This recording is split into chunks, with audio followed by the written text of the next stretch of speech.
美國為什麼不搞航天飛機了？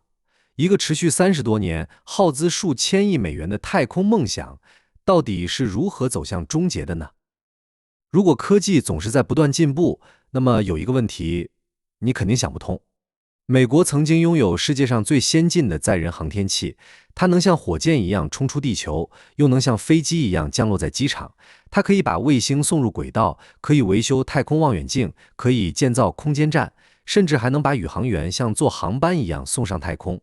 它是人類歷史上最複雜的飛行器——航天飛機。按理說，这應該是人類航天發展的終極方向。可奇怪的是，2011年，美國卻親手終結了這個項目。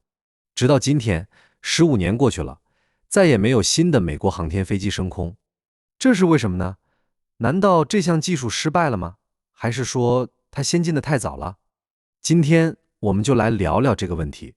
美國為什麼不搞航天飛機了？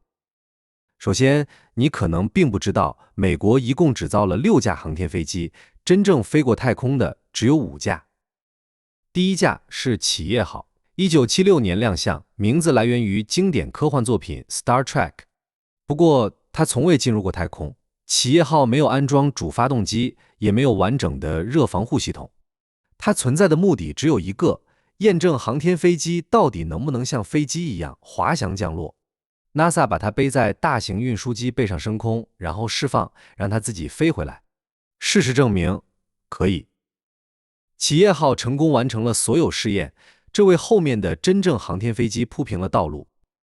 第二架是哥倫比亞號，1981年4月12日，它執行了 STS-1 任務，成為世界上第一架真正進入軌道的航天飛機。這一天也被很多航天迷視作新時代的開始。哥倫比亞號總共執行了28次任務，但遺憾的是，2003年在完成 STS-107 任務返回地球時，它解體了，機上7名宇航員全部遇難。第三架挑戰者號，1983年投入使用，總共飛行10次。1986年1月28日，它發射73秒後爆炸，成為人類航天史上最著名的災難之一。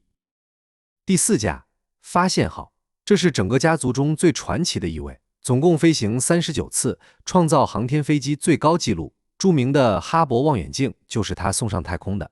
挑戰者號事故之後，恢復飛行的是發現號。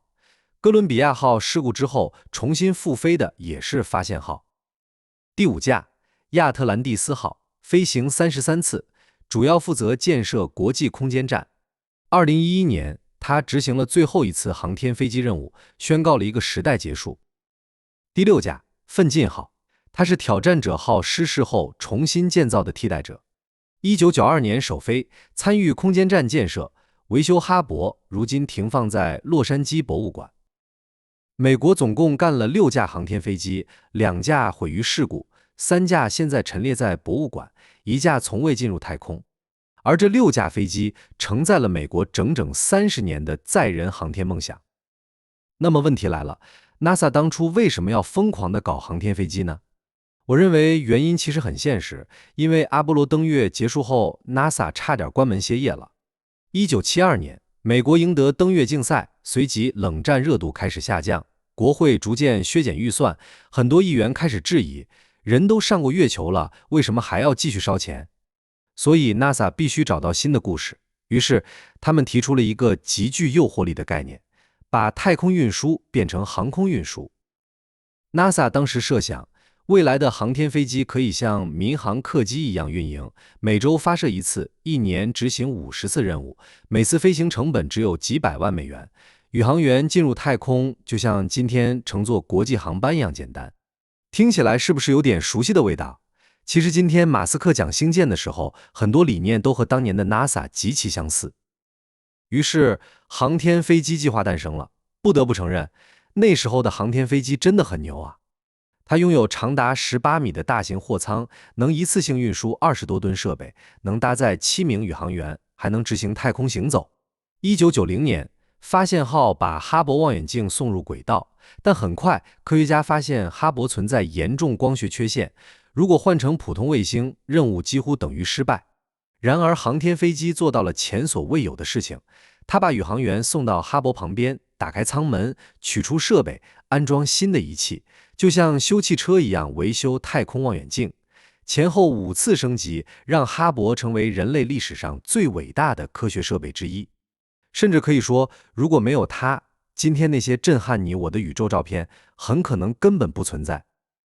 不僅如此，國際空間站的建設也幾乎離不開航天飛機。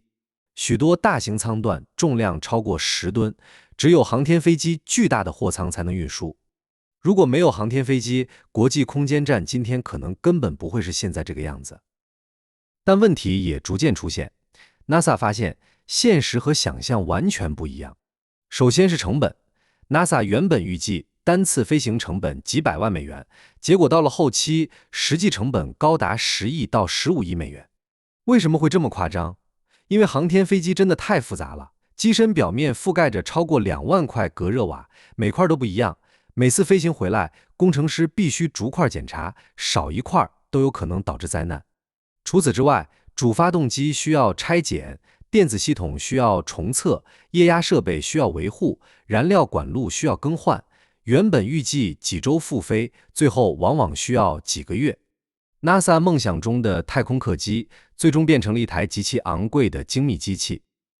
然而，真正致命的問題是安全性。1986年，挑戰者號發射，天氣異常寒冷。部分工程師認為低溫可能影響固體助推器密封圈，建議延期。但最終發射照常進行。73秒後，高溫火焰噴出，整架飛船轟然解體。更慘烈的是，機上7名宇航員全部遇難。還有2003年，哥倫比亞號執行任務返回進入大氣層後突然失聯。後來調查發現，問題竟然發生在發射當天，一塊泡沫絕熱材料脫落，撞擊左側機翼，形成破損。當飛船返回地球時，超過1500攝氏度的高溫等離子體進入機翼內部，最終導致整個結構瓦解，機上7名宇航員也是全部遇難。這些災難直接暴露出一個令人恐懼的問題，往往毀掉幾十億美元飛船的不是發動機爆炸，不是電腦失靈，而是一塊泡沫或者一個橡膠圈，說明整個系統已經複雜到極限。於是 NASA 開始重新評估，結論卻越來越殘酷。繼續飛依然危險，繼續維護依然昂貴，繼續升級成本依然失控。更重要的是，航天環境已經改變，發射衛星、普通火箭更便宜，運輸貨物、貨運飛船更經濟，運送宇航員、專門設計的載人飛船更安全。就這樣，航天飛機開始陷入尷尬境地，它什麼都能幹，但什麼都不是最優解。最終，美國政府決定完成國際空間站主體建設後，退役全部航天飛機。2011年7月21日，亞特蘭蒂斯號降落，持續30年的航天飛機時代就此結束。但故事還沒完，因為航天飛機最大的遺產並不是135次飛行，而是證明了一件事兒：人類未來進入太空一定要實現重複使用。今天，獵鷹9號已經能回收1級火箭。星艦正在嘗試回收整個系統，而 Dream Chaser 甚至重新回到了太空飛機路線。其實我覺得，從某種意義上說 ，NASA 放棄的並不是夢想，而是第一代解決方案。航天飛機或許不是失敗品，它更像是一個提前出生幾十年的孩子。在那個計算機性能遠不如今天的手機，材料技術也遠遠不如現在，另外人工智能根本不存在的年代，NASA 卻試圖用20世紀70年代的工業能力，提前建造21世紀中後期的太空交通工具。那麼問題来了，如果你再給 NASA 一次機會，利用今天的材料、人工智能、自動檢測和可重複使用技術，人類有沒有可能重新造出真正意義上的太空客機？或者說，航天飛機究竟是一场昂貴的失敗，還是一項領先半個世紀的偉大發明？歡迎在評論區聊聊你的看法。這裡是宇宙之思，宇宙很大，人類很小，但是探索星辰大海，我們從未停步。